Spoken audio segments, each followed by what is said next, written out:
Christmas. What's good, y'all? Welcome to another installment of 12 Days of Storytime. I hope you guys are enjoying the stories so far. If you guys are not aware, I do have a GoFundMe set up for my family and I due to my father's condition. Thank you guys so much if you have already donated. However, if you can't, please just share it. Watch my videos fully on either or all of my channels. That will help me a lot more than you think. You can also join my Patreon. As you guys can tell by the title of this video, today we're gonna be talking about how I had a boyfriend that had the nerve, gall, audacity to cheat on me while I was homeless. Now, fun fact, I actually completely forgot about this story until last year. I had a friend of mine bring it up to me because I didn't know who he was cheating on me with. Like, I briefly kind of mentioned, like, yeah, I dated him, but he cheated on me. Like, let's just get into the story, okay? But of course, before we get started, please like this video, share this video, smash that subscribe button, do everything you know that can help a sister out, and comment down below, what are your stories regarding cheating? Because to be quite honest with you, I feel like almost everybody's been cheated on, which is actually a very sad truth. But I will say that, just looking back on it, like this year, I was like, you know what? I will say it's kind of unrealistic to believe that someone's going to tie their life to you like under the age of 25, even over 25.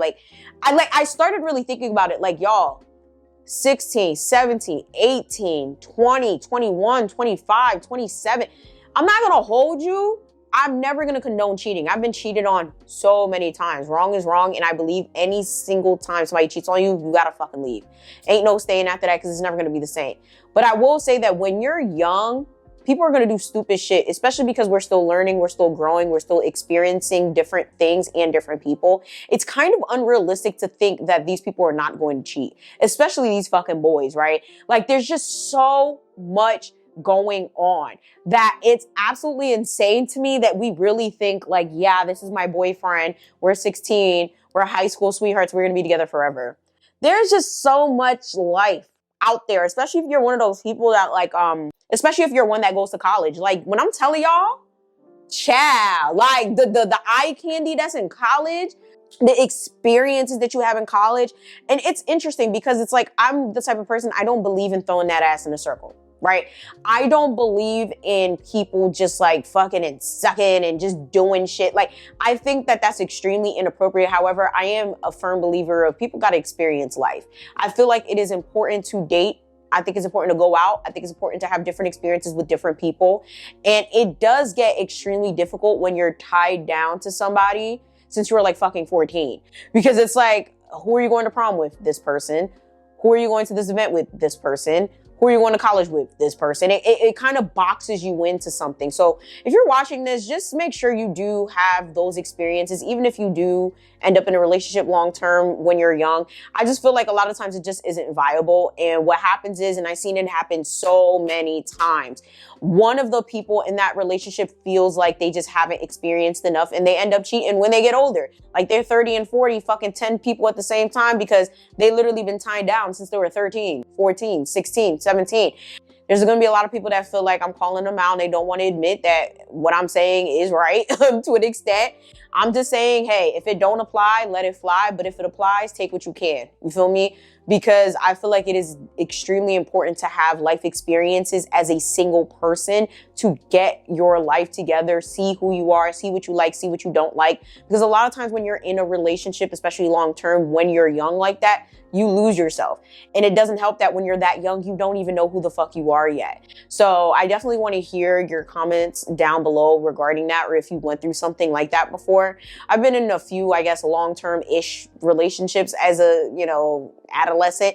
And I'll say, yeah, some of it kind of fucked me up, skew the way I view relationships as an adult now. But now that I'm in a committed relationship and it's been like, what, 5 years? It just hit 5 years in October. I'll say that, yeah, I've never been in a relationship like that. Like, that's my first, that's a lie. I can't say it's my first grown-up relationship because, of course, I had my ex that cheated on me. If y'all don't know that story, just make sure you guys check out the story times. Basically, my ex cheated on me with his best friend's bitch, and then they had a baby, but now they're getting a divorce. Karma's a bitch, but that's not the point. So besides that, this is my first grown relationship, and I'll say I've never had anyone love me the way that man loves me.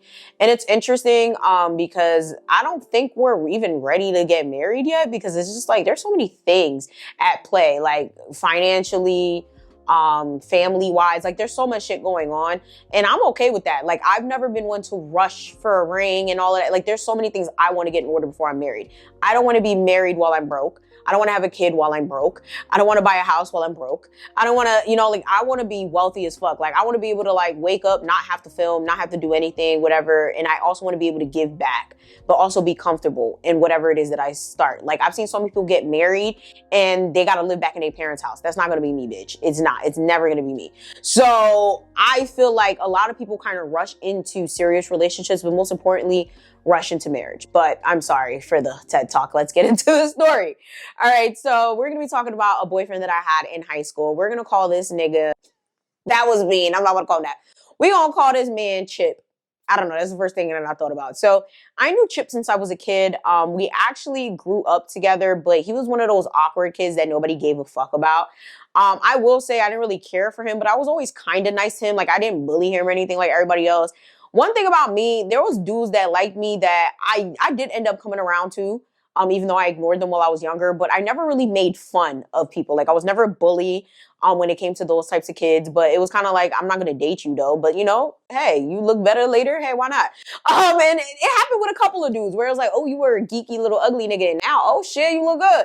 And he was one of those, okay? So this dude, Chip, right? Again, geeky, nobody really cared about him, real just come looking.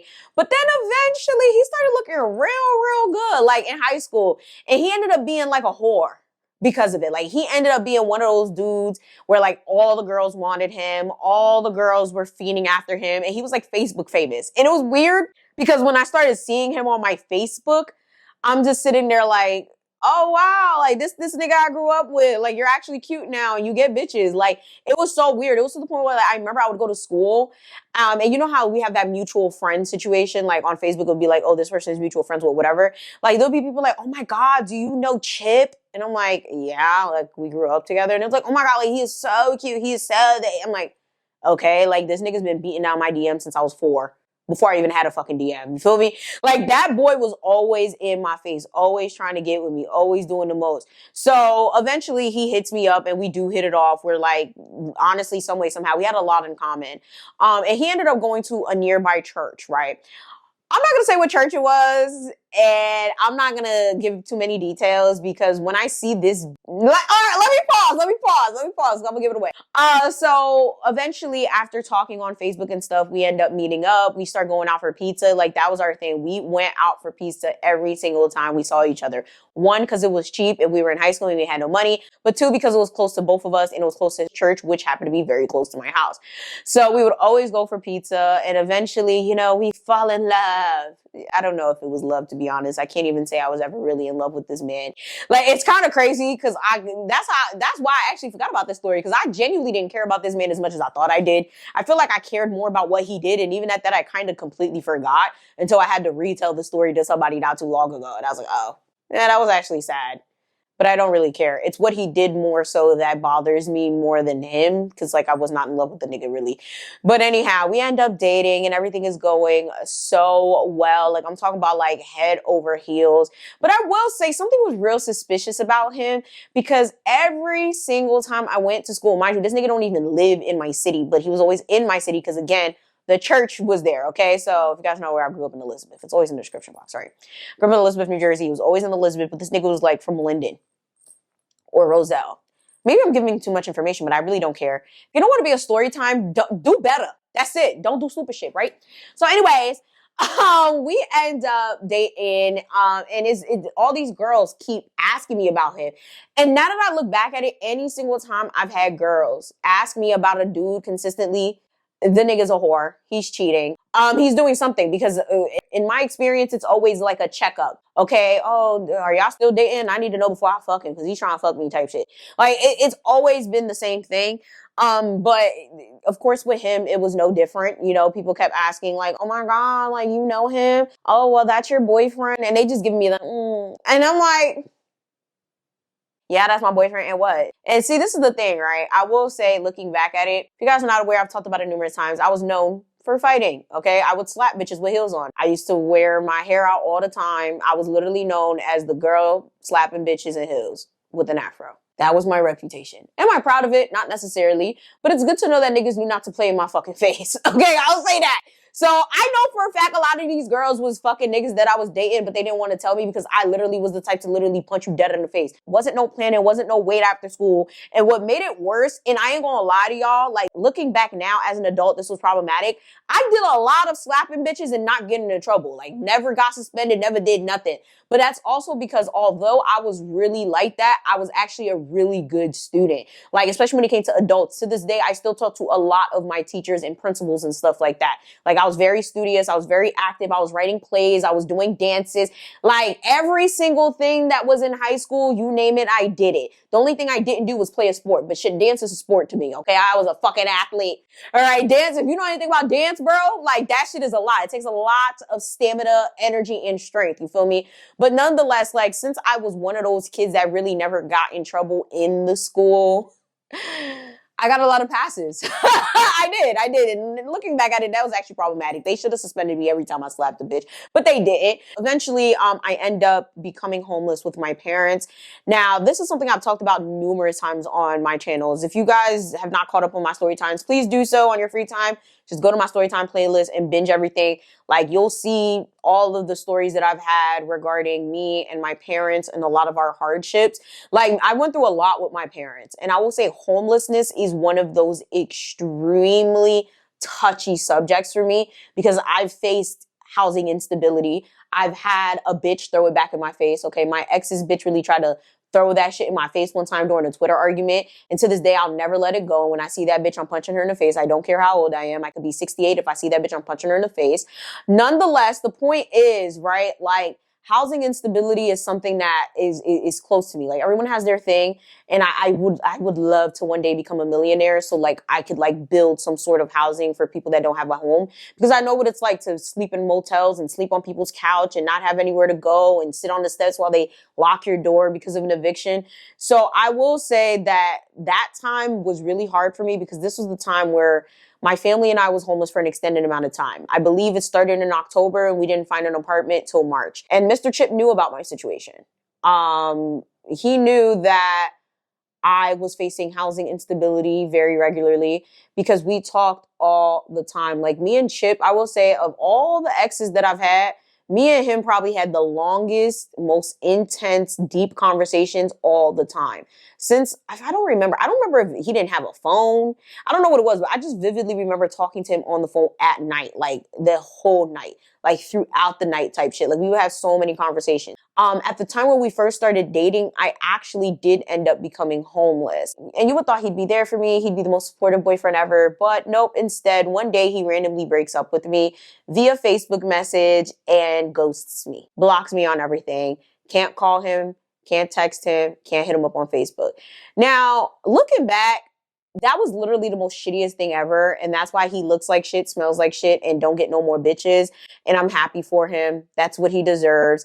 And it's crazy because, like, yeah, it was devastating. It was very heartbreaking at the time. But also, I ain't gonna lie to you, I was one of those girls back then that had options. So I moved on pretty quickly, especially given the fact that I was homeless. So it was just like I had way bigger things to worry about than some boy breaking up with me and blocking me like a fucking little ass nigga, which he was a little ass nigga. Like, he's young. Like, we were like 15 at the time. Looking back, it's like, you know what? I don't know what was going on. I really don't care at this point. It's like, whatever. I got options, baby. Like, I really do.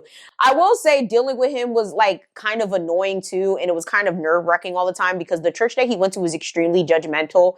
And they were the type to like look in your face, be hee happy, but then like behind your back talk a lot of shit. And apparently I found out that even though every time I would come to the church, people would be smiling in my face, they didn't want us dating because I wasn't part of his faith. But honestly, y'all could kiss my ass. He was barely part of his faith. That nigga wasn't acting like no damn godly man. Like, that shit was crazy. Like, you know, they had such an issue with me. So I didn't have like too much of like malice because, again, I had so many other things to worry about. I had options and it was just like, whatever. Later on, I did find out he was cheating on me. I just never found out with who. And I genuinely never cared to like go down that path.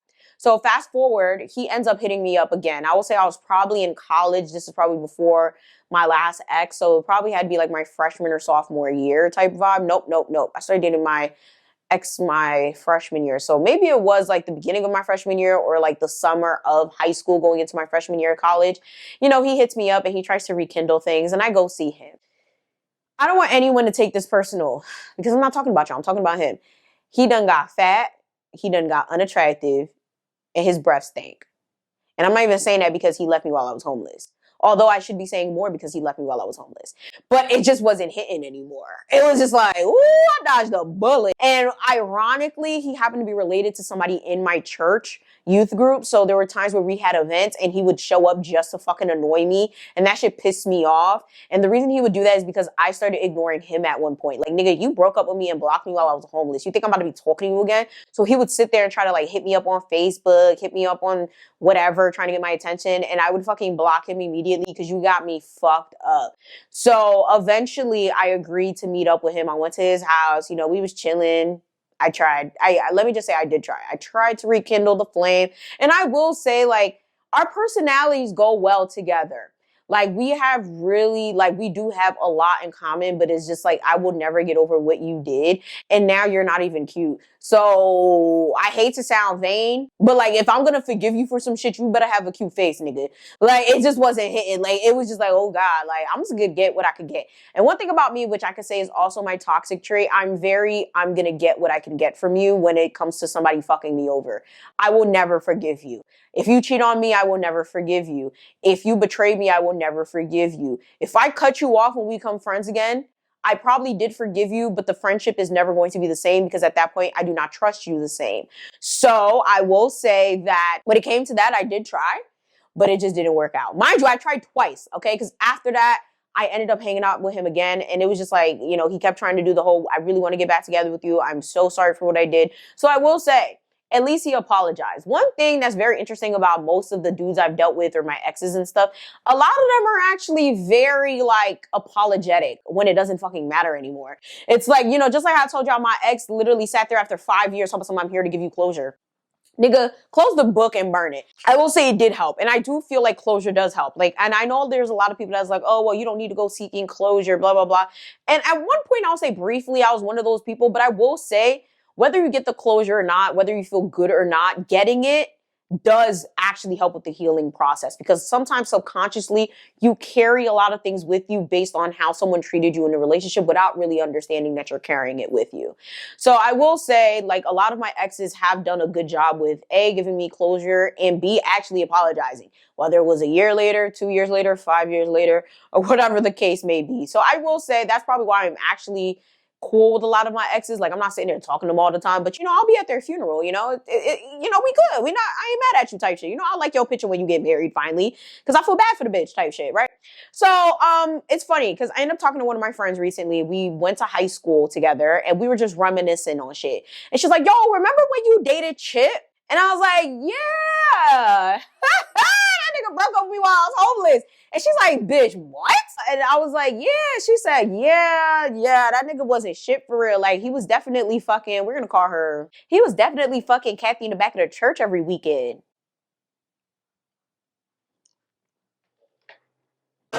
Well, I'll be damned. Now, funny thing about this conversation was me and my friend that was talking, she happened to be real close. Like, honestly, like best friends with this Kathy girl. I knew Kathy. Like, we used to kind of hang out briefly because we had a lot of mutual friends. The girl has been to my parents' house, and she actually was really good friends with one of my cousins. So when she told me Kathy was fucking Chip in the back of the church, and she said that shit so casually, like I'm supposed to know about it. I said, excuse me? She's like, wait, you ain't know that shit? Everybody knew that shit. I said, nigga, I ain't know that shit. She said, girl, yeah, he was fucking Kathy in the back of the church. All I gotta say is I'm happy my cousin beat that bitch's ass. That's a whole other story for another time, but it's not really my story to tell. But maybe one day I'll bring my cousin on here to tell that story just to be messy. But that's not the point. Like, it's just crazy to me because that girl would smile in my face, kiki in my face all the time. Little did I know she had the biggest crush on Chip. And I guess to like spite me for whatever reason, because of the situation that happened with my cousin when my cousin beat her ass. She went and slept with him. Now, briefly, the whole situation with my cousin, if I'm not mistaken, was over a boy as well. Or to me, I don't remember. I'm gonna have to see her or ask somebody, like, why did these niggas fight again? It was a whole thing. Like, my cousin really beat her ass. I didn't even know my cousin could fight like that bitch. Like, she beat her ass, bro. But that's not the point. The point is, it's just like, you went and fucked my nigga continuously while we was fucking dating. Like, sis, Mademoiselle, I'm going to see you. When I catch this bitch in the street, oh, it's going to be a nice conversation. You know, I don't fight anymore. I call the cops. But at the same time, I would love to slap her because she deserves a slap, you fucking whore. It's just interesting because the people in this church were extremely judgmental and didn't like the fact that I wasn't part of their little dusty ass faith. Okay, let me not say that. That's mean. They didn't like the fact that I wasn't part of their faith, and they would do all of this nonsense that really didn't show that they were even part of their own faith. What type of people have sex in a church? Like, it's giving burn in hell. And I understand God don't judge, but I do, bitch. I ain't Jesus. You're a whore. You're a piece of shit. And all I gotta say is it's on site. And I know if she does watches this, or anybody who knows me or knows him or knows of the situation watches this, they're gonna know exactly who the fuck I'm talking about. And I know she still live in the area. I'm gonna see her because you got me fucked up. Like, niggas really had me looking stupid back then. And that's why, you know, I'm about to be 30, right? My birthday's January 5th. Say the date. And it's crazy to think about the fact that a lot of niggas had me out here looking stupid. A lot of niggas really had me out here like I felt mas. And that shit, yo, and I understand it's high school, and that's why I'm kind of just chalking it up to niggas was young and dumb. Cause nah, for real. But like, there's something about somebody that has to make them do something like that to someone. I've never sat there and fucked any of my friends or acquaintances niggas. I've never sat there and hid something like that from someone regarding cheating. Anytime I've cheated, which mind you, I've never had intercourse with a whole other person while dating, but like I've had like little situations where, oh, I cuddled with someone else or I kissed someone else. I told whoever it was that needed to be told. Like there's something that needs to be said about people that just do conniving shit, whether they're young or not.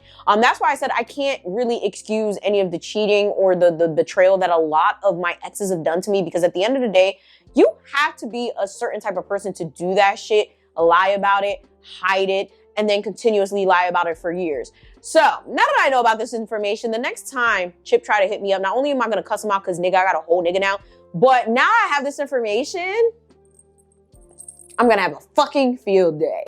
So yeah, that's the story of how one of my exes cheated on me while I was homeless. It's very sad. I don't even know why I'm smiling. I think I'm smiling to keep from the fact that, oh my God, I had some snakes in my circle. I probably still do, but that's not the point. Anyway, with that being said, make sure you guys like, share, subscribe, do all that. Comment down below. What are some of your worst experiences with being cheated on? I probably need to hear some of them so that we could bond. Because I kind of feel the type of way. Please make sure you guys keep the description box for everything that you guys always ask about down below. Follow all of my channels. Again, link down below. If you've donated to the GoFundMe, thank you so much. If not, and you would like to, it's going to be linked down below. Join the Patreon, and please follow me on Instagram. I do dance, motivation, and lifestyle content on there.